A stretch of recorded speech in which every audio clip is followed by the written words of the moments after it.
Hello, everybody, and thanks for joining. We are from the Talent War Group, which is a leadership source for building elite teams and managing the most important asset in your balance sheet, your human capital. We're an organization of experts who have shared their lessons learned and insights on talent management, leadership, organizational development, and more. We rely on your growing support and wouldn't be here without it. If you'd like to hear, or if you like what you hear, share with the connections and contacts. If you have any questions and comments, please send them through the chat function, and we'll do our best to address them during the session. We are sponsored by the Talent War Group, an executive search firm and talent advisory that offers an unmatched level of competitive advantage. Additionally, this particular section, we are the command suite. There were former commanders and senior enlisted advisors that now present ideas and thoughts on leadership gained from our collective years of service. So what I'd like to do is go around the panel and have them do brief introductions. Mike? Hey, thanks, Josh, very much. First, I'd like to thank the Talent War Group for putting this on. I think it's a great forum to discuss leadership topics, that are practical to business today and the solutions. And also I'd like to thank, Ron, Craig, and Josh. I learn a lot from you every time. So Mike Hertzendorf here. I was fortunate and honored to spend 29 years in the Army as a special operations aviator. I retired in 2018. I spent 2 years as the CEO of a sort of a tech startup, not-for-profit organization in the unmanned aerial systems industry. And then about a year ago, I transitioned over to Helicopter Association International, which is the world's largest trade association for commercial rotorcraft helicopters. And there I serve as the Vice President of Member Services, so in charge of membership, engagement, and then all operation functions. Thanks, Josh. Craig? Hey, Josh. Thanks, Mike. Ron, great to see you. Great to be with you all again. Thanks again for allowing us to put this on to the Talent War Group, and really value all the feedback that we get from these sessions. So welcome, everybody. Craig Kozeniesky here. I spent 28 years in the Marine Corps, started off on the conventional side in the infantry, worked my way through reconnaissance, and then as MARSOC became a component of the Special Operations Command, I managed to migrate my way over there through some joint SOF billets, as well as some exchange assignments overseas. So I retired back in about 5 years ago, about 2016, worked for a private company managing a small business, and worked for also the state government in the state of Nevada, and then transitioned over to program management and operations for a small contracting company in the state of Texas. So been around the block a time or two since retirement. Love to reflect on some of those lessons learned and see what we can do to make things better for others trying to make this jump as well. So thanks, everybody. Over to you, gents. Thanks, Craig. Ron? Yep, I'm the token Navy SEAL. Did 30 years with Naval Special Warfare. Retired after that as a E9 or a senior enlisted advisor, like Josh had talked about, on the West Coast.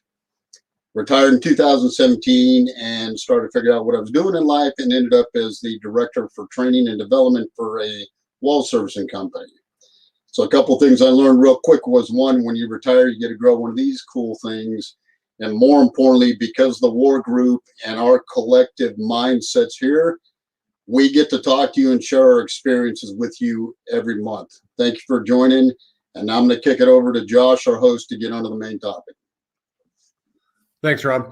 Yeah, and finally, I'm Josh Johnson. So I spent just under 32 years in the Army. I was a Green Beret, retired out as a sergeant major as well, so an E9 senior enlisted advisor.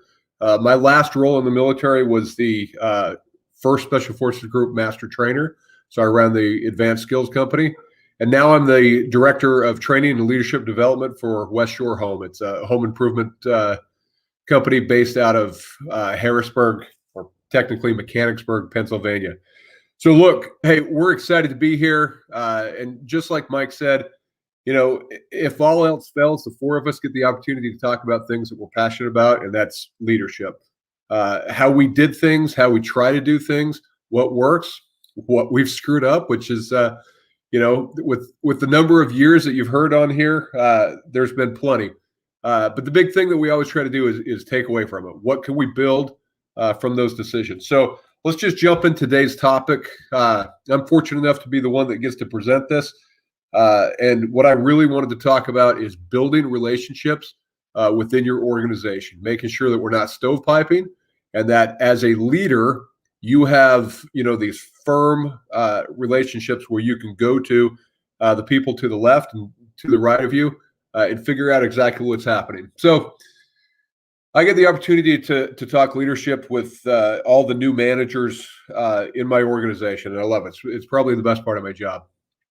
But the one thing that I always really try to drive home is have a relationship with the person that feeds you and build a relationship with the person that you feed. Somebody's giving you the information. Somebody's driving something to your team, and then you've got to take that, package it, do with it whatever it is that you do, and then drive it out to the next team. So what I find most important in this role, or in this part of my job, is making sure that I understand what they're doing and why they're doing it. So if I get something that doesn't make sense, I at least understand the intent of what they were attempting to do.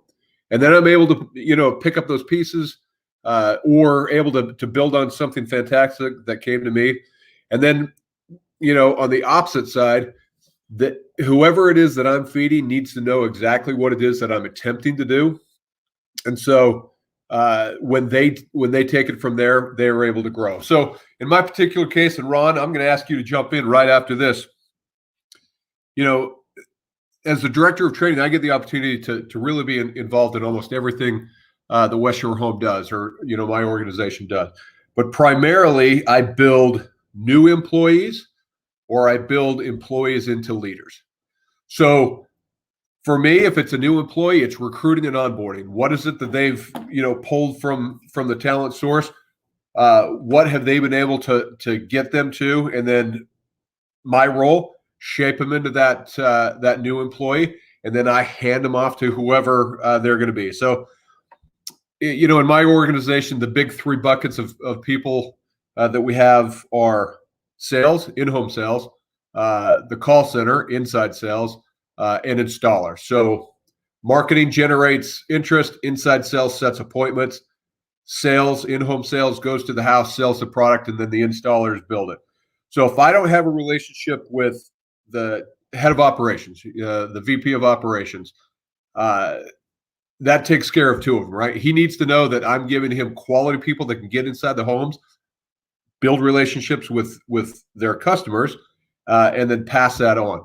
And then the second half to that is I've got to be able to build people that can go into somebody's home, take something that was not working well, and give them something beautiful that they're gonna enjoy, for the rest of the time that they own that home. So what I'd really like to hear from the panel, and then specifically from anyone that's logged in and listening, what are your thoughts when it comes to building relationships to the organizations that feed you and that you feed? Ron, can I pass this on to you? So Josh, you hit it right on the nose. And that word relationships is the critical piece. You and I are almost in the same field, but as I start to watch the business, if you want to see a business fail, have pillar departments that don't communicate. You want to see a well-oiled machine, those relationships are built into place, the communication's open. The 2 key things I notice is be relevant, be consistent, and give everybody a voice. And if you have those components, you'll start to see departments communicating. They will bring up good stuff, bad stuff, and the machine just keeps rolling the way it should when those relationships are rolling into place. Greg, I know we had talked about this prior. I'm going to turn this over to you to give some of your experiences. Absolutely, Ron. Yeah, you hit it on the head, and I think that's important. Is not only cross communication talk between principals on the staff, but increasing levels of communication and enforcing communication at the subordinate levels as well is what I think is important. One of the things that we all have become really good at is over communication in our field, especially when it comes to that level of detail, that level of perfection that needs to be attained on any type of military operation that we've been accustomed to dealing with in the latter part of our careers through these long, hard wars that we've all experienced. And I think that gives us a good mindset that we're already out there able to kind of demonstrate from example that it's okay to take that back seat, overdo it in terms of that level of crosstalk. I think in my current capacity, operations and management of projects, showing some cross communication back to the business development folks who pull that together and maintaining some type of steering course and direction on that, and also staying in alignment with the fiscal management folks to ensure that we're all aligned, and most importantly, client engagement. So, Mike, over to you and your thoughts on that one.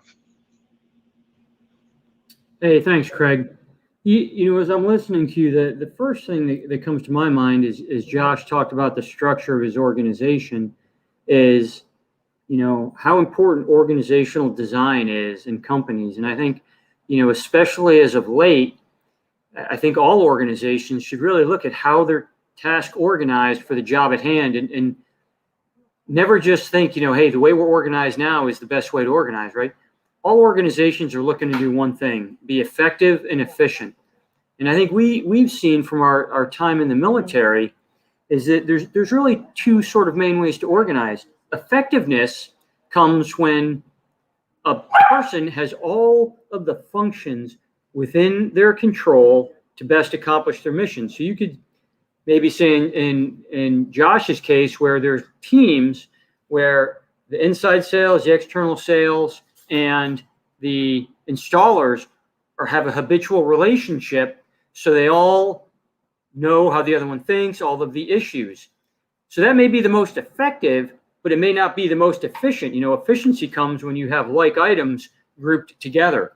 So how do you design an organization, be your system, process, or physically how people are organized, that best suits that organization for both efficiency and effectiveness? And so I think that's really, to me, the building block that all of the other areas that we'll talk about, communications, relationship, and training, come into play. Thanks, Mike. So we got a comment from Gunny, and he says he could not agree with Josh Johnson anymore. And we'll just end it at that, because why would you not? Just kidding. But his big takeaway from this was, most tasks are in support of another successful execution. Absolutely, right? So if we reach back to our time in the military, right, when you look at a command staff, you've got all the S functions that are working on it. S2 out there digging up the intelligence, trying to figure out exactly what's going to happen. S4 figuring out how to execute, or pardon me, S3 figuring out how to execute, and S4 trying to figure out how to logistically supply it. None of that worked unless there was open communications, right? So if ops wasn't deeply embedded inside of Intel, that you were always late to the program. So I don't know, 15 years ago they developed the game of the ops. It's probably even longer than that. Ops Intel fusion cells, where you put them right together, and as soon as data came in, somebody could start looking at how to execute on that data. And so, that just makes sense. So, kind of in keeping with that, I think I mentioned this last time on our last meeting. We know that sales folks have a tough job. So they've got to go into somebody's home and they got to sell them, products, and products aren't cheap. We all know that, and they have a tendency to want to make customers happy, as we're supposed to do. But if they reach past what our scope of practice is, they're writing a check that somebody else has to cash. So what we've started to do is take our install managers and put them in the sales meetings. So then there's that early conversation that everyone can have right off the bat when they start talking about, hey, I came across this. How did you guys, how did you, write this contract up? And then you can have the guy go, hey, man, we don't do that. We don't do that because, and then he lays out the why. And that's always the important part. So the other thing that got brought up earlier was fiscal management. Got to be honest. Early parts of the war, finances weren't an issue, within special operations. If you needed it, you asked for it, it came. You wanted more money to do an operation, it was readily available. Your kit was starting to get a little worn out, or there was something new and shiny, that was easy to grab. Now we're all working, within industry, and budgets are a very real thing. When you've got to take a look at, okay, I'm going to bring salespeople out of sales so that they can do a week's worth of training. Now I got to start concentrating on, well, what's their commission loss? Do I need to make up for that? What is our company's revenue lost, and how are we going to make up for that? What's that amount of time that's right to bring somebody in for training? And, so we're going to get a return on our investment, but we didn't pull so much out that investment cost too much. So I don't know. Anybody got ideas on that? So yeah, Josh, I'm going to add on to that. Even our title, when you're talking about interdepartmental relationships, Mike had talked about effectiveness, Craig had talked about over communication, and you were talking about the mission. We all know without hesitation that building those relationships takes work, a lot of work. So when you start taking the things you control, start with yourself. If you open up your computer and you see it's full of meetings, you're already out of time for the day, but you also know you still need to communicate. Maximize that time when you're communicating with people. Make it a point to put it in your schedule that you communicate with the departments. And once you start doing that, it starts to build into a common theme to where people start communicating back and forth. You bring more people in. You may end up taking other meetings that were spread across the board and consolidating it down to one. Now becomes an effective tool to building that relationships, and everybody still gets a voice. Anybody else like to add on to that? Yeah, actually, I have some thoughts, Ron. As we talk about those relationships and take it back to the mission, one of the things that I think with all departments, there's two key aspects. One is the culture in the organization. Everyone has to understand that there is someone in that organization who is their customer, right? There's ultimately the customer who's going to buy your product, but every department has a customer that they have to serve. And I think that mindset and culture is very important because it gives them a sense of purpose that, where is their role in the larger accomplishment of the mission. And I think the one thing then that you have to communicate in that relationship, and this comes from General McChrystal, is, you have to create shared consciousness. Everybody talks about situational understanding or situational awareness, but really what you're trying to create is a common view, so everyone's looking at a problem from the same lens and has the same perspective. And I think that's, one of the first things as you build that relationship and understanding, the other department's needs, is they have to understand yours, is you have to get that common view that you're both aligned with. And you have to understand some of their challenges and they have to understand yours. I'll just add to Mike briefly. You just hit it. I think common understanding and visualization of the end state and constant reminder of that is important too. I would love in my current capacity of having weekly meetings, whether you think we needed them or not. I think you typically find out that you do need them. And one of the things that I've done since my military days is try to make sure that everyone understands the why. And often you have to start from big and go small, even when you're just introducing someone else to the dynamic, or you're going through some of the history. And as Josh said, we're all accountable, and fiscally it's a lot different now than in the military. Obviously, we're performing missions for national security and things of that nature, and obviously, there's different things at stake here. I remember in a post that I had in the Pentagon back in the 2011 to 13 timeframe, when we had the Budget Control Act, otherwise known as sequestration, when money stopped falling out of the sky for overseas contingency operations and things of that nature that we had been all become accustomed to. You had to really make some hard choices, and that forced some very uncomfortable communications, and it stressed relationships. So we're talking about interdepartmental relationships here. Talk about how you're going to be able to deal with some stress and some uncomfortable potential outcomes by working with these folks. And I think, again, over communication and reinforcing those relationships are going to be the key. Back over to you, Josh. Thanks. Ron, I think you'll have something to say on this, but Mike, you brought up something super interesting, right? Your inter-organizational or your intra-departmental customers. For Ron and I, that's simple, right?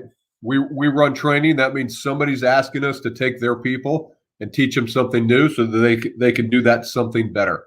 And they're absolutely our customers. We sit down and we come to us and say, hey, need you to develop this program for me, execute. And if we're operating in the dark, or we don't have that relationship built, that communication built, we very well may be off the mark.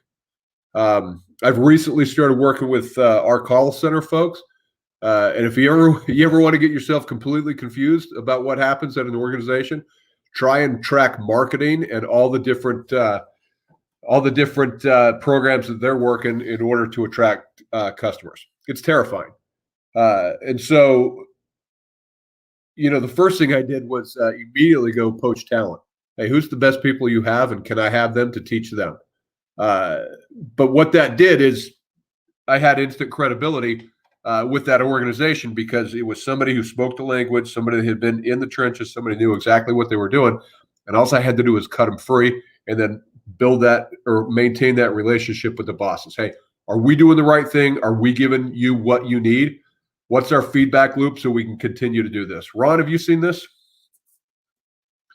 So yeah, when you take the oil and gas industry and you talk about those relationships, our number one concern is not only the customer. For me, the customer are my employees doing the hard work that's a dangerous and hazardous environment.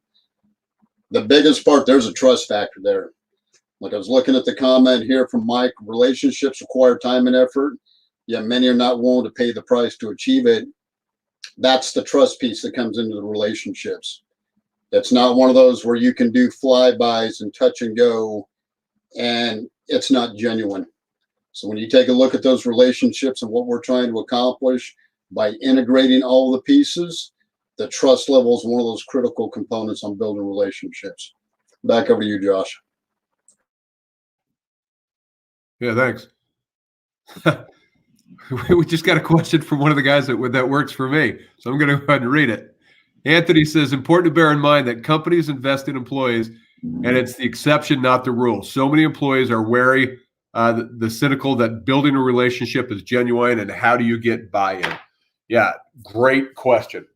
The question above it where Mike says, hey, relationships require time and effort, but so many aren't willing to pay that price. It boils down to those that are recognize that relationships will make your life so much simpler. Having conversations, meaningful conversations about what's happening is going to improve your common understanding and be able to move that ball far further down the field than a couple of emails where intent is often lost. And then the last thing that I wanted to talk about, Craig, you had brought up that common understanding of those organizational goals. We all knew that as commander's intent. What is it that we want to do? Are our actions in line with commander's intent? And if not, how do we make sure that they get in line? So, they all kind of tie right into each other. Does the organization know what the boss wants? Are you willing to spend that time to create relationships that is going to make your life easier? And then how is it that you drive that that perception, or you drive that culture down through your teams. Craig, you want to jump on? Sure, and I like Anthony's question actually, and Ron hit that magic word to me, and that's genuine. And Anthony talked about relationship building, and is that genuine? And some of the things that we become we take for granted in the military is shared suffering and shared hardships build camaraderie and build a sense of unity and cohesion. What I found on the other side of the fence actually is taking the time, doing some socialization, doing some team building events, and things that you wouldn't think about, and taking a hike, going skeet shooting, doing some problem solving type events, and then also taking a stand down, I think too, and I think that shows some genuine investment in relationship building as well, and taking an offsite to review your mission, like Mike had touched on as well. Are we aligned? Are we organized properly? What is our mission? What can we do better?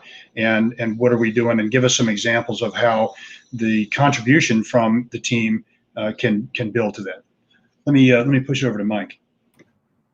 Hey, thanks, Craig. So we had a question come in from Major General Clay Hutmacher, who used to be my boss, and so I'm very glad to see this comment. And I touched on it earlier, and was really in part to a lot of things that he imparted on all of us. That, he used to drill it into everybody that our purpose in life was for the customer, and no matter the circumstances, we were to support that man on the ground, and that created that shared purpose. And so as I talked earlier, about the focus on the customer, and everyone in an organization has one. That directly goes back to Major General Hutmacher's comment there. So, sir, I'm glad to see you on the net.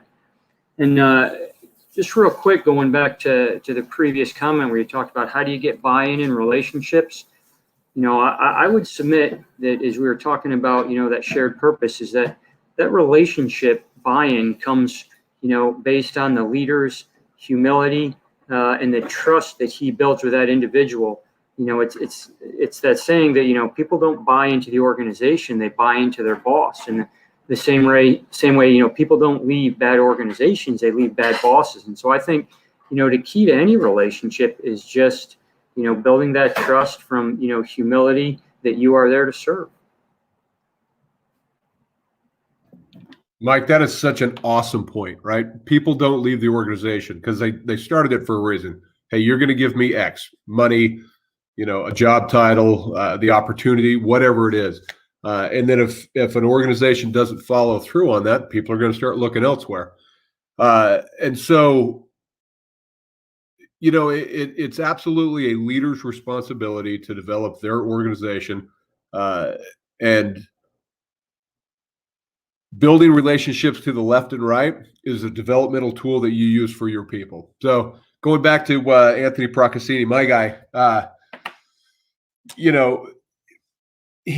knows when he first came on, I tasked him, I'm like, hey, you start reaching out to every one of our install managers. They're your customers. Are we giving them the right thing?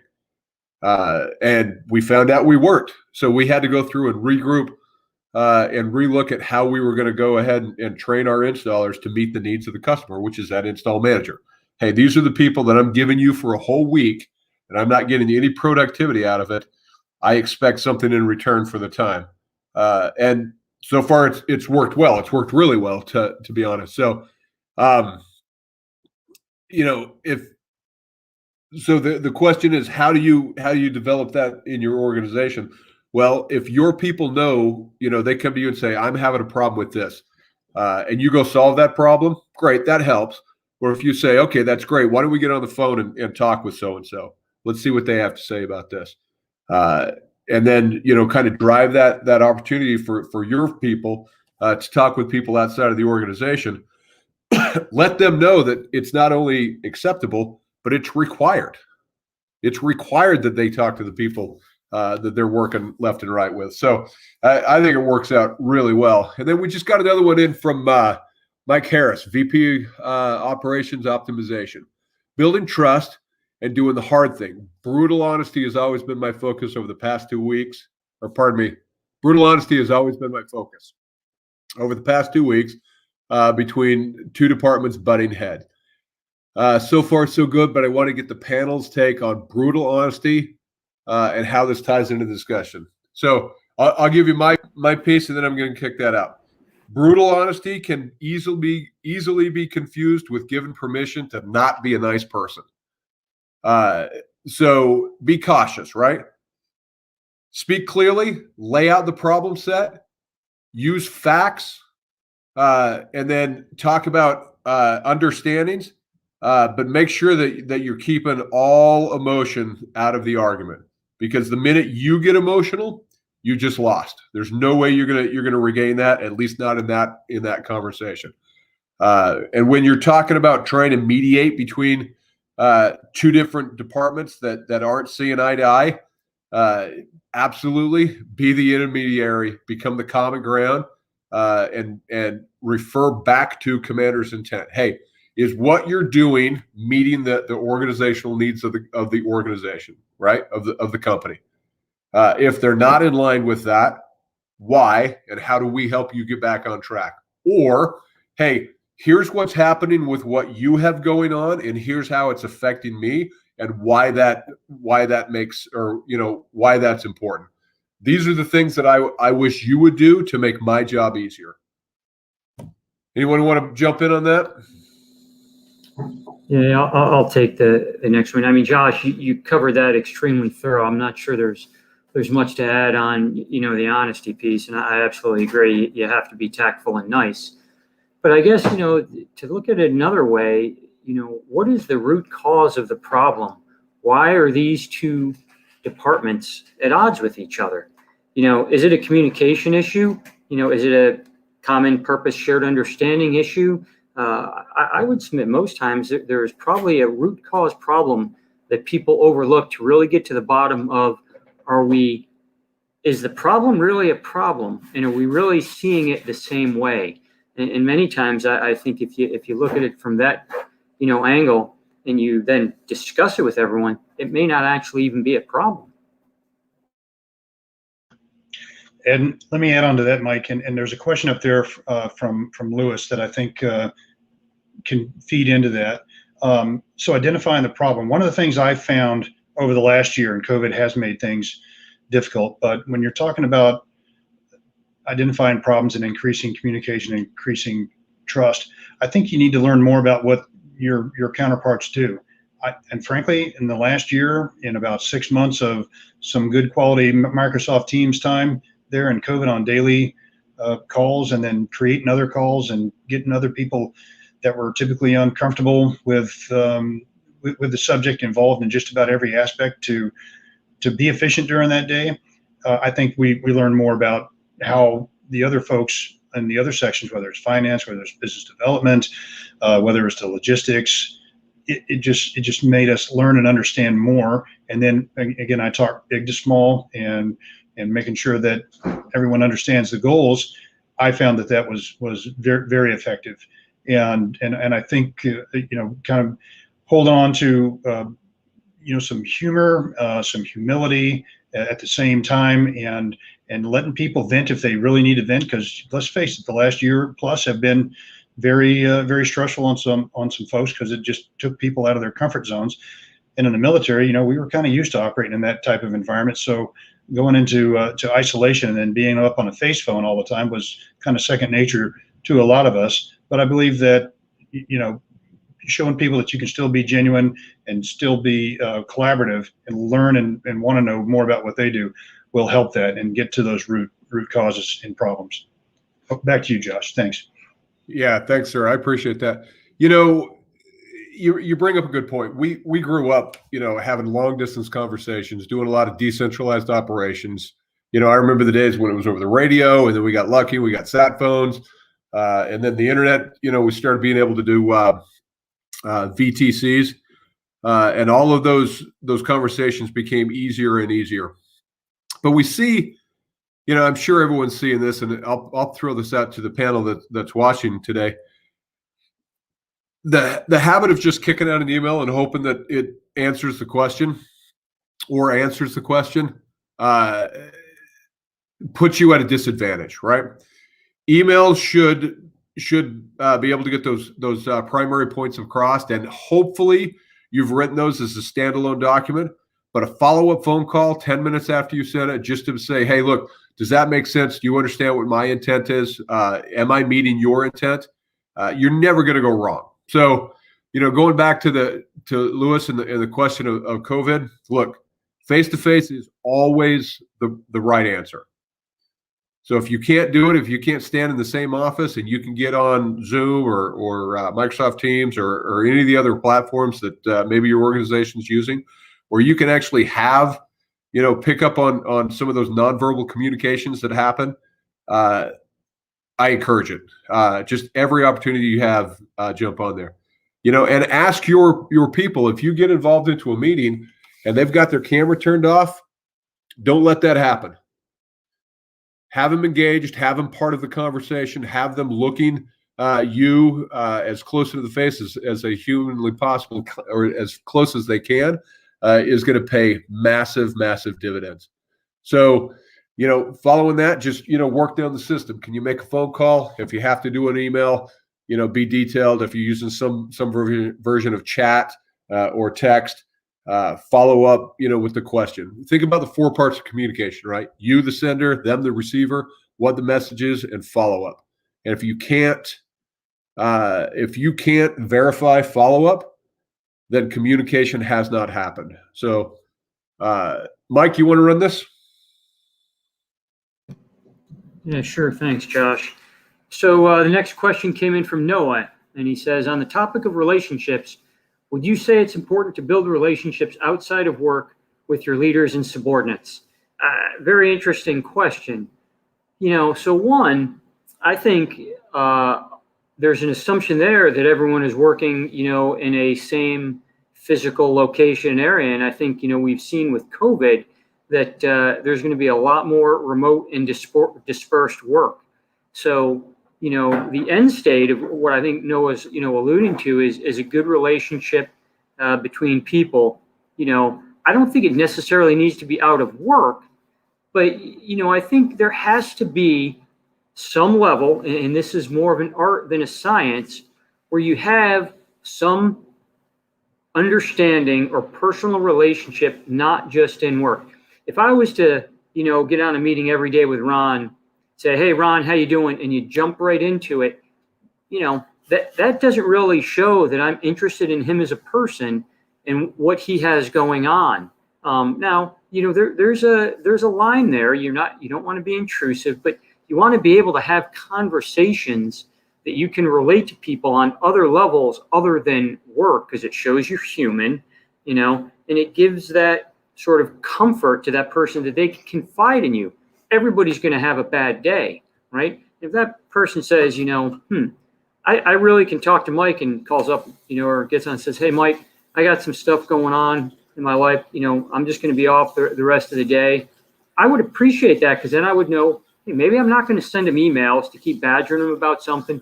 And maybe I'm just going to be a little bit more, understanding and have that empathy that person needs at the time. So I think, outside of work may not be the right way to look at it, but you definitely have to have some relationship other than just work. If that makes any sense. I hope I answered Noah's question. I think you did. I've got something to add to that. I'm just going to throw out a scenario, and this is hypothetical, but this makes sense to me, right? So you're coming into work and you see, one of your guys just bought a minivan, right? Immediately, my response is start making fun of anyone that bought a minivan. But there's probably a reason somebody just gave up their 4-wheel drive truck and they're showing up in a minivan. That's going to answer a lot of questions. Hey, what's going on with that? Hey, just found out my wife's pregnant. We're going to have kid number 4. They don't fit in the back of the Ford anymore. Hey, man, that's fantastic. What an awesome growth for your family. Now I know, okay, 7 or 8 months from now, this guy's going to be out of the net for a little bit. He's also going to be asking for time to go to the appointments. He wants to be there for his wife. There's going to be a change in his productivity that has a valid reason for it. But now I understand it. Now I can start working with him. Start showing interest in your employees. Find out what's going on in their lives. It's going to answer a whole bunch of questions as to what's going on at their work. So Gunny replied to Noah, and he's like, hey, for me, is there a no-go factor, right? Is it going to be a relationship that could potentially detract from me as a leader? And if so, do I need to waive off? Yeah, absolutely, right? Never want to put yourself into a position where you no longer have that authority to make decisions. You never want to put yourself into a position where people can question your judgment. Can you have a relationship and maintain that? Absolutely. But if it starts moving to a point where either you're taking advantage of somebody because of your personal relationship, or you find that they're taking advantage of that on their end, it's definitely time to detach just a little bit. Josh, can I just add to that and then kind of roll into Sarah's question, because I think that may have a way of addressing what she's asking. So she talked about, and I like Gunny's characterization of, I have go no go factor criteria, and I think that's very important to know. And that's kind of that art versus the science that Mike talked about. So when you talk about addressing agreements and the confrontations regarding apartments button heads, and so how can you do that? Well, I think sometimes you got to take that down, sometimes to a personal one-on-one level, and then get to know more about it yourself. Maybe engage another leader within the organization to see how they can come about and influence it as well. I think having potentially an external influencer on between the two departments, I found recently that that could help in terms of trying to influence things indirectly. Yes, it's good to confront things head on, but I think sometimes that could exacerbate the situation. And like we talked about earlier, there's just a lot of stressors going on now with COVID, and sometimes there's still people that aren't even back in the office yet. So there's some anxiety associated with that as well. So I think breaking that down and trying to, again, get down to root problems, see what may be a way to open up that door, and maybe use some other influencers within the company potentially to reach around and see how they can maybe open up another line of communication. But again, I kind of go back to the basics, big to small. Why are we here? Why are we doing this? Let's over communicate when we need to, and then let's keep our eye on the ball. Hopefully that helped characterize that a little bit, Sarah, with you. Ron, why don't you go ahead and take that one, because I know you had some good examples in our talk on that the other day. So it was interesting when we sit here and talk, and I'm going to expand our panel to Mike Cirilli and George Randall. They wrote the book, The War Talent. And when you take a look at their approach on recruiting people right in the beginning, you want to hire the best talent. They get into a psychological piece. Until you read the book, you'll fully understand what they're talking about. But when you go back to the beginning of an employee coming to you, wanting to come to your job, that vision and alignment piece comes into play. Josh and everybody else hit on it. When we start talking genuine, start getting personal with people right up front. Then you can also start talking about the departments. You can give names. You can direct them to the point, and you can start building a relationship with a brand new employee right out of the gates, and that will start to feed to the whole company as it continues to build with new employees. And Josh, I'm going to kick it back over to you. So Sarah, I just wanted to address, jump on that as well. If you've got somebody that's just agreeing to agree, they're not agreeing, right? And they're not going to put their full efforts into it. They're going to go at it half-assed. They're not going to have nearly the output that you're hoping from. So, critical conversations, and that's certainly one of them. Right time, right place, right people. If you're in a big meeting and you just get a very non-committal, okay, we'll happen to go with that. Don't call them out. Don't have that conversation there, but immediately jump on afterwards. And then my big takeaway from that would be intent. Verify that they understand intent, because if they don't, there's no reason that, I would agree to something if I didn't know what we were doing it for. If it's just, hey, do this because, I told you to. Look, that worked when I was a private in the Army. That stopped working when I went SF, and that was one of the reasons I went SF. Is I needed to understand why we were doing something and then have a say to that. If I don't get it initially, I'm going to ask questions. If my people don't get it initially, I'm going to demand that they ask questions. And If you're not doing that exact same thing, you're failing as a leader. Now, if you're talking two organizations that you're to the left or right of, and it affects you, it's 100% your wheelhouse to have those conversations with them individually and then collectively, because if you're not going to get buy-in from both sides, you're not going to get a quality product out of it. So we've got a couple more comments, and then we're going to wrap up because we're closing in on our time. So we'll jump back to Anthony. Personality test, predictive index has been an amazing tool to assist with understanding our fellow teammates. That I cannot be happier with PI. A lot of companies use DISC. There's several different personality tests that give you the tools to talk to your people. If anyone's a fan of The Big Bang Theory, when they started reading the child psychology book and they said this is the answer quiz or the answer sheet to the Sheldon test, that's what PI is for me. If I'm having a hard time talking to somebody and I dig into what their profile says, and then I dig into mine and go, okay, yep. Nobody likes an overbearing, loud former Army guy to come in and talk about how things are right because that's the way they did it. But if you walk in and have a relationship with somebody or build a relationship based upon what they know and what they're doing and how they like to communicate, man, it flies. And then the last question we have, Lauren Manley. Lauren, good to see you on here. One of my favorite people on the planet. Do you believe DISC assessments should be done in the hiring process to see if personality is aligned? I'll tell you, you've got a couple of things that you're looking at in the hiring game. Do they have the capability of learning the skill that you need them to do? And are they going to be a good member of your team?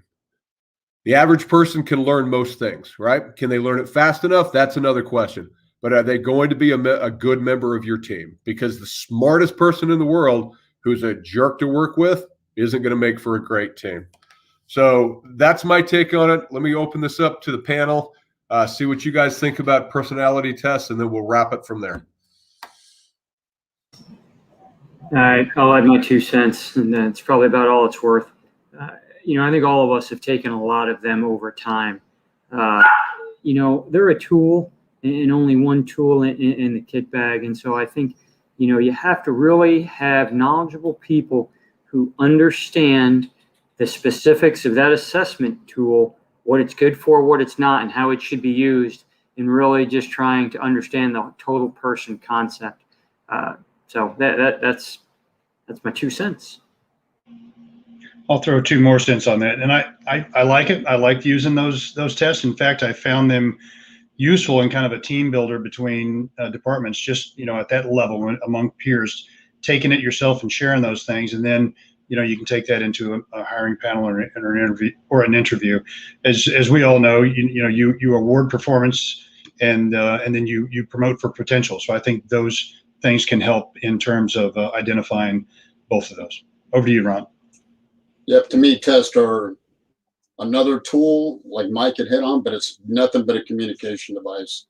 If you are not genuine and still can't communicate on the send and receive, then it is a tool that may or not get used. And I've seen it go both ways, but most of the time, especially on the HR side when they're hiring, if they can get the right people for the right fit for the right job, it does help. Yeah, absolutely. So, and my final comment on that is, in my opinion, that tool is best used on you. Dig into your profile, dig in, see what it says about you, and then see how you can affect your relationships based upon what you can control, which, by the way, that's it. You can control you and you can influence others. So control what you can control, and then hopefully you can get those hopefully you can influence those around you. So, gentlemen, what a fantastic hour. Went way faster than I thought it was going to, but it always does. Nothing better than sitting around and talking with a group of professionals like yourselves. As always, I learned something that I immediately plan on enacting in my profession. Hopefully, those that were on LinkedIn picked up something. Even if it's just, hey, look, there's two bald guys and two guys with hair, and they're doing the same things that we're doing. It's good to see that they have problems, same as we do. But it's interesting, right? The opportunity to talk with experts that we knew or knew of back in the military, and then seeing how they're translating it into into their roles in the corporate world. Fascinating information. So I really appreciate everyone's time. A couple of plugs I want to do before we sign off here. So the next LinkedIn live session is going to be Wednesday, the 2nd of June. And that is A Players, Select A Players. And this is going to be hosted by Lisa Jaster. If you have not had the opportunity to listen to Lisa, get on it. One of the smartest ladies, one of the hardest working ladies that I've ever met. And runs circles around me when it comes to leadership. So pay attention to what she has to say. You'll really enjoy it. And then the final comments. Hey, look, thanks for taking the time to join with us today. If you like what you've heard and you want to continue the conversation, reach out to us on LinkedIn. We're all available. Send that request. We'll jump in with you. And there's other ways. You've got LinkedIn, you've got YouTube, you got Facebook, you got Instagram and Twitter, all through the Talent War Group. If it's not us four, there's somebody else in the collective that definitely has something that can spark conversation and hopefully make you a better leader and your organization run smoothly. Feel free to share these posts and these sessions with anyone within your organization, within your connections, your families and friends. If you want to improve yourself or your team, your organization, any team members are available to work directly with you to help you find that success that you're looking for. And lastly, check out the Talent War Group, thetalentwargroup.com, to book anyone of us four or anyone that's on the collective to come talk to your organization. We've all been professionally bumping our gums for a number of years, and we'd love to do it in front of your people as well. So that being said, gentlemen, I appreciate your time. I'll see you next time. And anyone that paid attention through LinkedIn, it was great having you. Bye.